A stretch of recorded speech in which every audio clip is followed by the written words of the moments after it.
Pregame.tv, the premier team. We love talking about the Lakers, the Spurs, Game 2. Can the Lakers get back into the series, and what's going to happen as far as scoring? Sans Kobe, this team's been a dead nut under. We're going to talk about the side and the total. Let's go ahead and lead off with VR. You like a side in this? I do, and I know you were given the total in this video, but I said, you know what? It's playoff time. We're doing the videos. We have a great record to protect, and I want to give my best play.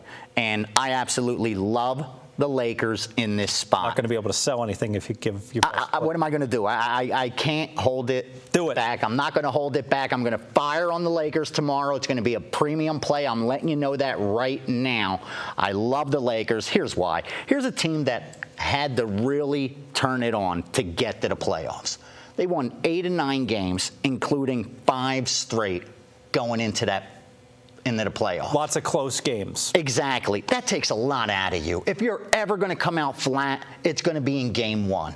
And they still had a chance to cover because San Antonio, stylistically, is good for the Lakers.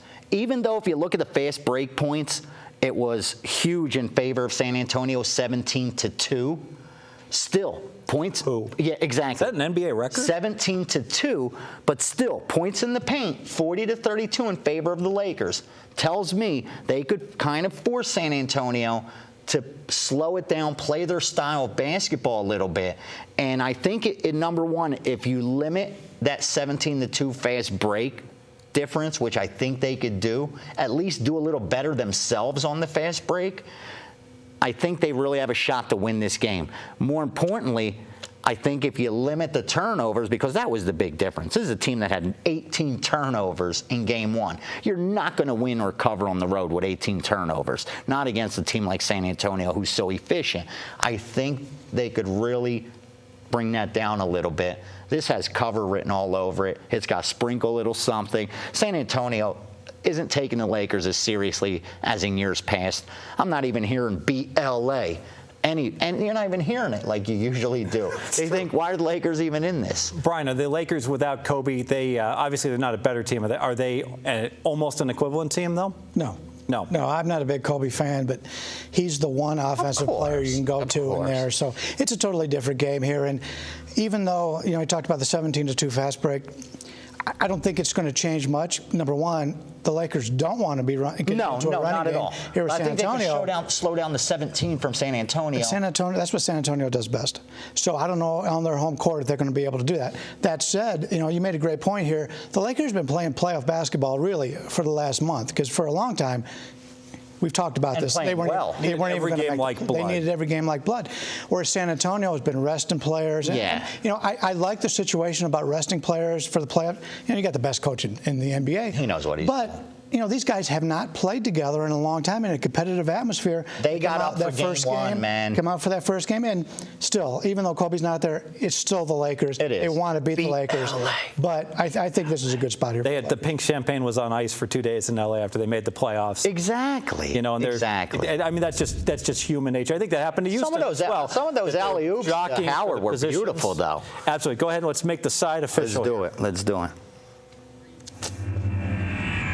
San Antonio Lakers, Game 2. Go ahead, take the Lakers. Don't let Game 1 fool you. Lakers playing playoff basketball just like the two gentlemen to my left and right said down the stretch. That was letdown written all over it in Game 1. Spurs haven't played together for a while, like Brian said. They got up for Game 1, but look for the Lakers to make it a lot closer in Game 2. If you really look at the box score, Lakers played well, except for the turnovers. They shot better from the field, 41% to 37% for the Spurs. They shot well from the free throw line. They got there 24 times compared to only 25 times for the Spurs. So they did everything right except turn the ball over and, of course, not shoot too well from the three-point line. I think we get a lot better game from them Game 2. Take the Lakers, sprinkle a little something. Tell me what I'm parlaying it with. Sounds very good to me, and I do think that the parlay makes sense. We're going to go ahead and talk about the total here. I agree with the play on the side. I love the zigzag. Actually, Can't parlay it because it's a little bit inversely correlated. Sorry, not going to be able to parlay it.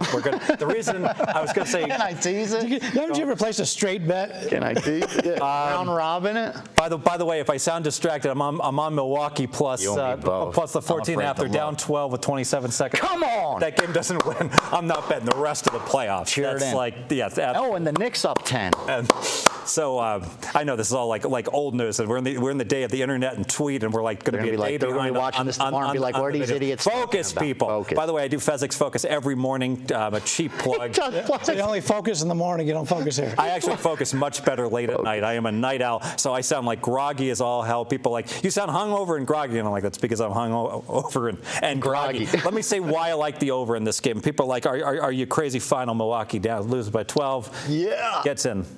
Come on, give him Who loves some. you? Give Come him on. some. I didn't have anything on it. Brian and I were 100%. Stop being so selfish. Root for me to win. Okay, but the key here is that because the Lakers played for the playoff lives the past month, they've been in playoff mode, and that's why some of their games have been lower scoring. I know I had a slow roller game of the year on the Lakers Dallas under when Dallas was still in the playoff mix, so I was on top of the Lakers dropping down. But let's look at this. People are like, well, Kobe's out. Remember when they played during the regular season, and this total was at 196, and then it got bet down. This is the first game without Kobe down to 193. 93. Now we're heading towards 186. I mean, we've gotten into crazy levels as far as Kobe being out. He was out already. There's a 7-point adjustment, but Nash is back, and Nash is an over's dream. He can't guard. You could take that guy. I think I could. You could, absolutely. Brian, you could go ahead. You'd be splashing threes. He wouldn't be able to. All day. She's so small. He couldn't get out there and stop it. You got a good shot. And because of that, the Nash coming back, I think that's a factor that's really not getting played. You look at historically, you look at these teams. I went ahead and looked at these games. I got a chart, and I'm circling every game that went under 186, and it's like 80% of the Spurs and Laker games last year in the playoffs went over the 186, despite there being going deeper into series when these series get lower scoring historically. Game 2 is the game that we can go over the total. That's the game we're looking to play for higher scoring games historically. That's the one where there isn't a bias towards the unders, and I really think that right now it's 186.5 as we're taping this. I would bet this now. It's going to go up to probably 189. I think I see this as a steam play across the board. You're going to be talking about on your Vegas Runner steam read. Audio, huh? You're going to say that the wise guys were all on this over 86.5, and then they're going to scalp it back under 89 reduced. I really like this play, guys. What do you think? I agree with him 100%. It's simply based on line value alone. If you look at the numbers for the series, like you touched on, 196, 214, and 196. Those were more or less the openers, and then you saw what it closed, you said, the last game. And now all of a sudden you're looking at a huge adjustment even from game 1. So forget the adjustment from the regular season. You're looking at a 4-point adjustment, again, based on 48 minutes of basketball, from a 190.5, whatever it was, now down to 186.5. So for me, it's you got to bet the over or leave the game alone. But why leave it alone when I expect that the Lakers are going to play a lot better, put up some more points, and of course the Spurs could score at home as well. This has the makings of an over to me. Brian, do you agree? I don't have an opinion on this one, only because the only way the Lakers are going to win this is if they throw it down low. Slow the game down. That's the way the Lakers win. Yeah. 1 point of possession. I'll root for you, just like don't foul Howard in the Milwaukee game tonight, but I have nothing myself. I appreciate that. Let me make this one official. Let me make a bigger case for this one. Vegas Runner is on the Lake Show to go ahead and even the series 1-1, even a little sprinkle on the money line there. Certainly get the money plus the 9. I am on the over. The last 2 times these teams have played, this total was way higher. And what has happened? 193.5 during the regular season, 191.5 here in the playoffs. Now we're staring at 186.5. And if you look at shooting percentages, these teams have consistently shot the Lakers both games under 38% in those games. That's like so poor, especially considering they're throwing into the paint, shooting 8-footers. And I am confident San Antonio is going to be able to shoot 45 to 48% in this game. I think the Lakers will bring that shooting percentage up above 40. Dwight Howard's going to be getting hacked until the clock will be stopped. He'll be making us 1 out of 2 free throws. And VR wanted to sprinkle some on the parlay. I can't do that, but good news.